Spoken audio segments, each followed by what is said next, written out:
Bismillahirrahmanirrahim. Na'maduhu wa nusalli ala rasulihil karim. Assalamualaikum warahmatullahi wabarakatuh. Magandang gabi sa ating lahat, especially sa mga kaibigan ko dito sa Facebook, at sa mga kaibigan ko din sa aking bagong channel sa YouTube. Magandang gabi sa ating lahat. Naway pagpalain tayo ng mahal na Allah sa lahat ng ating ginagawa araw-araw. Alhamdulillah. Mga kaibigan ko sa Facebook at saka YouTube, sa YouTube, ito naman tayo sa ngayong gabi ay gagawa na naman tayo ng panibagong video o may i-discuss tayo na sa kahit kunting panahon ay madiscuss natin ang napaka-importante na topic sa gabing ito. Well, mga kaibigan, ang topic na mai-discuss ko ngayon sa inyo sa gabi na ito ay tungkol sa palasyo o kaharian ni Satanas o ni Lucifer, no, dito sa mundo. Saan ba matatagpuan ang kastilyo o kaharian ni Lucifer dito sa mundo?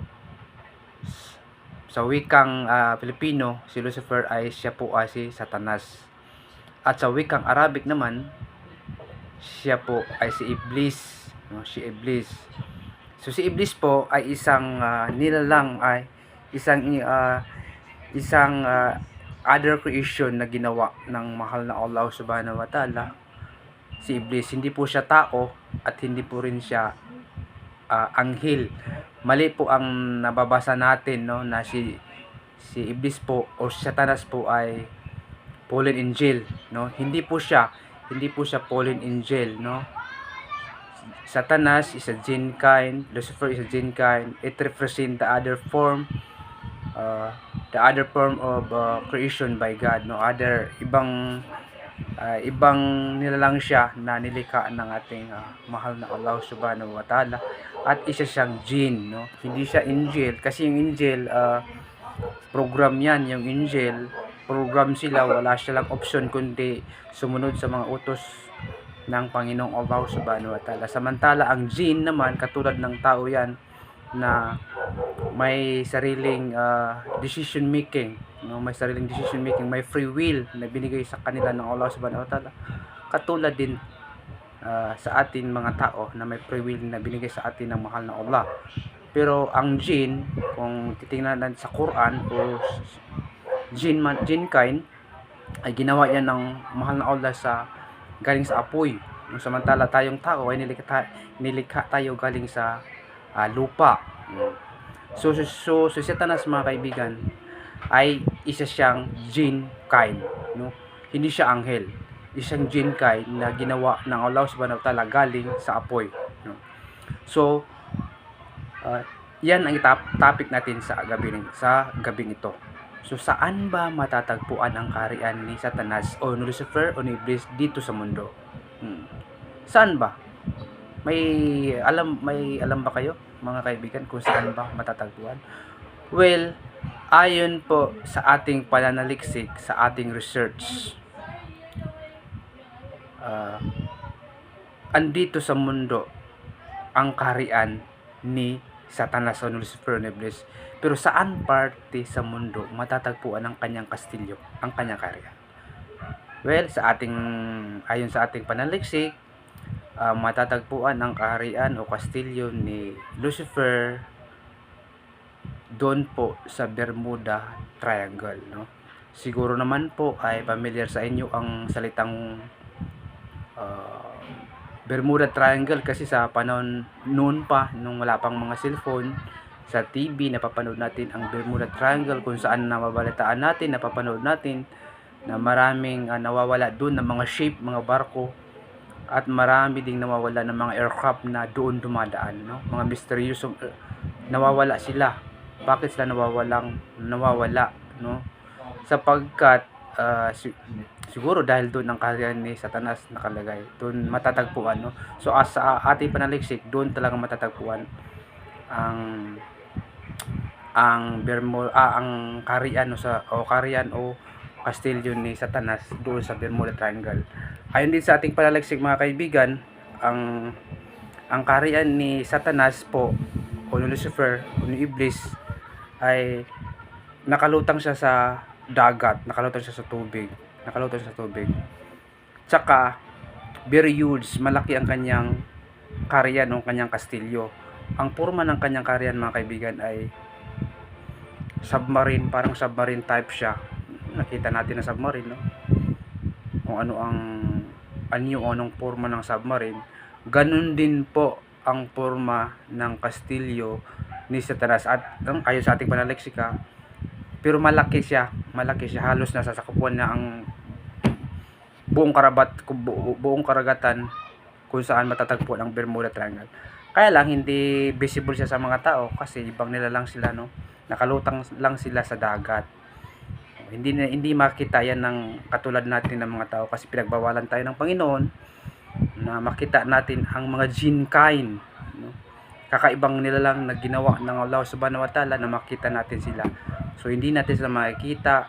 May mga abilidad sila na hindi may abilidad sila na binigay sa kanila ng Allah na hindi binigay sa atin, no? Yung mga magic, yun, mga power na pwedeng pumunta sa isang lugar na malayo na within seconds makakarating sila. Pwede silang mag-anyo ng ibang nilalang, pwede silang mag-anyo ng kahit lang gayahin yan. So yan ang mga abilidad na binigay sa kanila ng Allah, no? So ayon din sa ating pananaliksik mga kaibigan, since submarine type ang kaharian ni Lucifer dyan sa Bermuda Triangle, nakalutong siya sa dagat. Binabantay niya ng maraming jinn kind din, maraming siyang gwardya ayon sa ating aklat na nabasa. Alam niyo mga kaibigan kung ilan ang gwardya ni Satanas dyan sa kanyang kastilyo. Siyempre since si Satanas ay jinn kind, mga jinn kind din yung gwardya niya. Alam niyo po mga kaibigan kung ilan ang gwardya niya o ilan ang army niya sa kanyang kaharian? 98,000 plus ang kanyang gwardya, ang kanyang army sa loob ng kanyang palasyo. So kung isipin natin, malaking palasyo, imagine 98,000 magkasya sa isang palasyo. So napakalaking palasyo talaga yan mga kaibigan, kasi imagine 98,000 lahat magkasya sa isang palasyo. So napakalaki, it's a huge castle, mga kaibigan, no? Napakalaki ng kanyang kaharian na nakalutang dyan sa Bermuda Triangle. Siguro dahil dyan nakalutang, so maraming nawawala ng mga ship, no? Ng mga barko. So at higit sa lahat mga kaibigan, yung may makasama din dyan si Satanas dyan sa kanyang palasyo. Of course may mga staff siya, since may mga gwardiya siya, may army siya, mayroon din siyang pinagkakatiwalaan, no? May pinagkakatiwalaan siya, at mayroon din siyang mga staff dyan, mga trusted staff niya. So na-surprise na ako mga kaibigan nung mabasa ko ang aklat na yun. Naku, untrusted pala ni Satanas mga kaibigan. Ay, yung kanyang asawa, may asawa pala si Satanas. May asawa si Satanas. At saka yun ang trusted niya. Pangalawa din mga kaibigan, since malaki ang kastilyo ni Satanas, doon lang siya nakipag-usap sa kanyang mga trusted staff, no? Hindi siya nakipag-usap sa kanyang mga army, mga trusted staff lang siya nakipag-usap, no? Sa mga high military commander siya nakipag-usap, no? Yun lang kinakausap niya, at saka talagang mapapagkatiwaan talagang kinakausap niya, no? So yun mga kaibigan, may iba-iba siyang department, no? May iba-iba siyang department na andun sa loob ng kanyang palasyo, no? Very surprisingly mga kaibigan, ano ba ang kanyang mga department, no? So may apat na department, no, sa loob ng kanyang palasyo, apat, no? Although marami siyang department, pero yung apat, yun ang kanyang main department, yung apat. Ano ba yun, no? Yung isang department niya, isang opisina na may staff siya doon na pinagkakatiwalaan niya. Ang tawag, ang tawag sa isang opisina doon ay Miris Divorce. Nako, may Miris Divorce pala si Satanas. Yun, isa siya yun sa mga opisina niya ng kanyang pinakatiwalaan na staff. Miris Divorce, yung doon naghiwalay. So, yun, yan lang muna ang ibibigay ko sa inyo mga kaibigan, yung department niya. Sa ibang video na naman natin yan, ididetalye kung ano ang nalalaman, ano ang napapalob sa kanyang Miris Divorce na committee or department, no? Yung pangalawang department niya is about time, yung oras. So sa susunod din natin na vlog, no, na i-detalye natin yan kung ano ang detalye na papalob sa oras. Yung pangatlong department niya is about food, pagkain. So sa next video na rin natin ay tatalakay yan. At so yung pang-apat na department niya, yung about sa sexual revolution, sa sexual, may sexual department pala siya. So sa next din na video natin itatalakay yun mga kaibigan, no? At saka very surprising din mga kaibigan, sapagkat yung mga apat na yun na department niya o committee niya ay may mga pinagkakatiwalaan sa doon na kanyang staff. May mga pangalan doon. So sa next video ko na lang po tatalakayin, no?